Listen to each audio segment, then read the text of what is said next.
Second opinions in the medical world are commonplace. After all, the more educated your decision, the better, right? So shouldn't that be the same when it comes to your finances? Robin talked with Cory Sickles, president of Safe Harbor Retirement Group, for advice. Cory Sickles with Safe Harbor Retirement. Thanks for being with me again, Cory. Thanks to be here, Robin. So why would you say now is a good time to start getting a second opinion, even if you haven't done so in the past? Well, I think one of the biggest reasons to do it more than anything right now is just with the volatility in the market. One of the things that you want to be able to do is be able to protect your assets. And the best way to really be able to do that is to make sure you're allocated the correct way. And there's just no better time to take, we're all at home every day. So believe me, many people have a lot more time. So it's a good way to really take control of your, retirement plan. All right, Cory, so should you review that with your current advisor? Say you have one already. Should you do that first and then seek out a second opinion? Or would you say just start right out and get that second opinion? I'd say get a second opinion. If you haven't heard from your advisor right now, then you definitely need to probably go out and get another opinion from an advisor. And one of the things that, another advisor can do that another one can't, and that's provide a second set of eyes.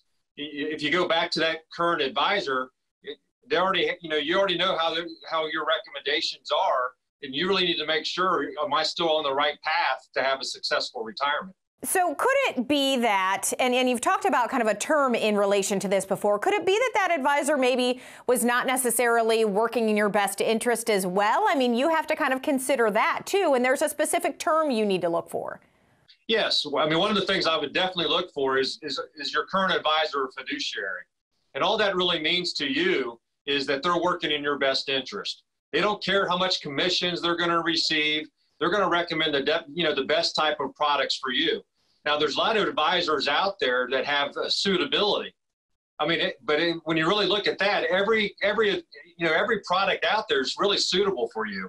But the real question is it in your best interest? And that's why going out and working with someone that has a fiduciary responsibility to you, you're going to be able to get a great second opinion.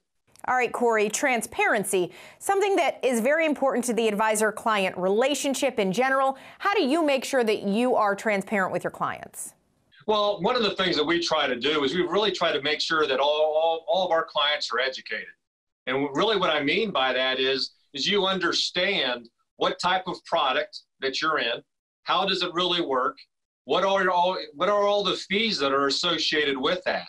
And if you don't understand the fees that you're paying with your current advisor, then they're not really being transparent to you. Transparency has really become a real popular thing, not only in the financial industry, but a lot of other industries out there. And I think it's in your best, it's in your best interest to be able to make sure that you understand exactly how you're invested and what your fees you're paying today. And the other thing is, if you're not meeting with your advisor that you currently have on a regular basis, things could have changed in your life that you didn't even realize, in relation to your investments and things like that. So you need to find somebody that suits your current needs, your current situation, correct? That's correct. One of the things that you'll find more than anything else is as you go through your retirement years, your risk level changes. You'll probably become a little bit more conservative. And by meeting with an advisor regularly, you're going to be able to make sure that your risk tolerance kind of follows you.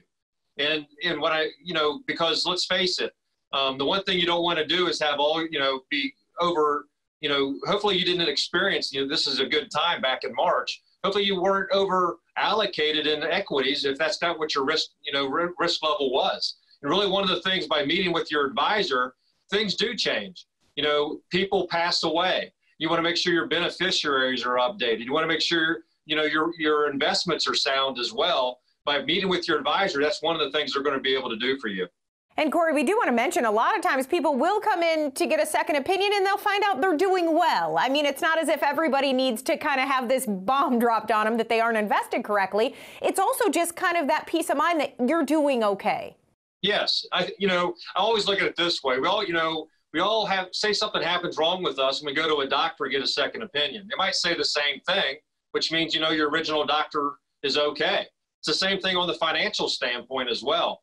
One of the things we want to be able to do is provide you with, give you that second set of eyes. And we might sit there and say, you know what, your current advisor is on the right path. There's no reason, to maybe switch advisors or even, take in consideration even my recommendations. But by having a second opinion, you're going to get that second set of eyes. There could be something wrong, or there might be something that needs to be changed. And, I think it's going to be in your best interest to be able to at least go through that process. All right. It is something that seems like a win-win. You can't go wrong with getting a second opinion. If you want that, of course, to come from Cory and his team with Safe Harbor, you can reach out at safeharboroh.com. And, of course, the phone number up there as well, doing a lot of things virtual these days. So, Cory Sickles, thank you so much for joining us. Thanks, Robin.